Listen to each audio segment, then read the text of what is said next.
Assalamualaikum guys, ketemu lagi di materi kita tematik hari ini.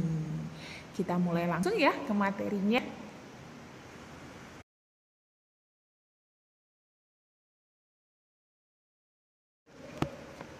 Tada!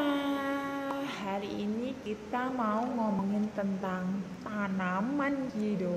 Sekarang kan kita sudah membahas nih tentang padi. Nah, hari ini kita mau lihat nih bagian-bagian dari tanaman yang ada di sekitar kita. Yuk kita simak berikut ini.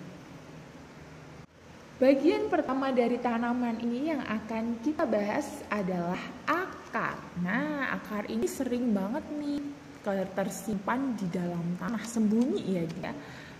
Contohnya itu seperti ini. Kelihatan nggak akarnya? Akar itu bentuknya serabut-serabut seperti ini kidoso.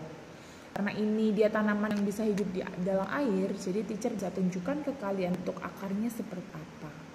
Nah, fungsi akar itu ada macam-macam. Yang pertama, dia untuk mengokohkan tanaman. Misalnya nggak ada akarnya, dia akan miring tuh. Karena dia nggak ada di dalam tanah, dia bisa miring-miring. Nah, fungsinya akar di sini di dalam tanah untuk mengokohkan batangnya ini agar tidak mudah jatuh, tertutup angin. Yang kedua, untuk menyerap air dan mineral dari dalam tanah. Dan yang ketiga, untuk tanaman-tanaman tertentu, biasanya dia untuk menyimpan cadangan makanan. Seperti wortel, ketela rambat, itu ketela pohon, itu semuanya menyimpan cadangan makanan di akarnya. Lanjut. Untuk bagian kedua yang akan kita bahas hari ini, yaitu batang. Nah, batang ini adalah bagian yang setelah akar, bagian ini ya, yang ini. Nah, fungsi batang ini adalah untuk tumbuhnya daun dan bunga serta dahan.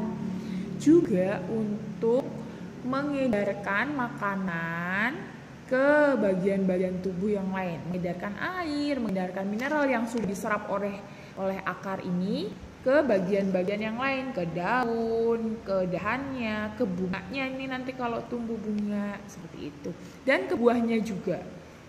Seperti itu ya kiddos. Kita lanjut.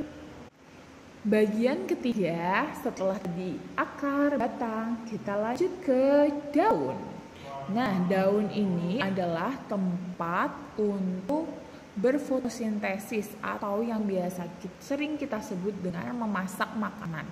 Nah, ternyata tanaman itu juga memasak ya. Ya, mereka memasak tanaman dengan menggunakan daun ini dengan menggunakan juga sinar matahari.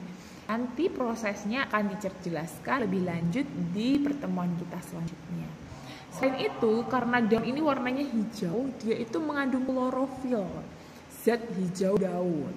Daun sendiri ini terdiri dari dua bagian, yaitu helai daunnya dan tangkai daunnya. Inilah daun. Kita lanjut ke slide selanjutnya. Bagian selanjutnya yang perlu kalian ketahui adalah bunga. Kebetulan tanaman ini tidak ada bunganya ya kiddos. Nah, biasanya kalau bunga, kalian sering banget nih lihat di pinggir jalan atau mungkin di rumah kalian nih menanam bunga mawar atau bunga yang lain. Nah, bunga ini fungsinya adalah untuk perkembangbiakan tanaman. Jadi, mereka ini yang nantinya akan menghasilkan biji yang bisa kita tanam untuk menjadi tumbuhan-tumbuhan baru selanjutnya. Lanjut bagian yang lain ya. Yuk.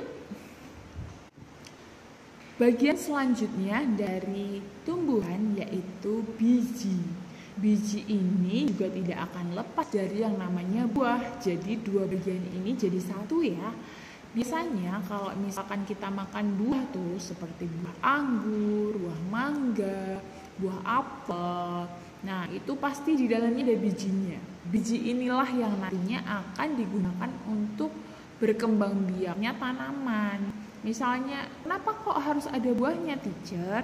Buah ini adalah sebagai tempat perlindungan bagi biji-biji ini, agar biji-biji ini nantinya terlindungi dan dapat ditanam kembali atau bisa berkembang biak lagi, jadi tanamannya akan semakin banyak. Seperti itu kiddos, bagian-bagian dari tanaman kita hari ini.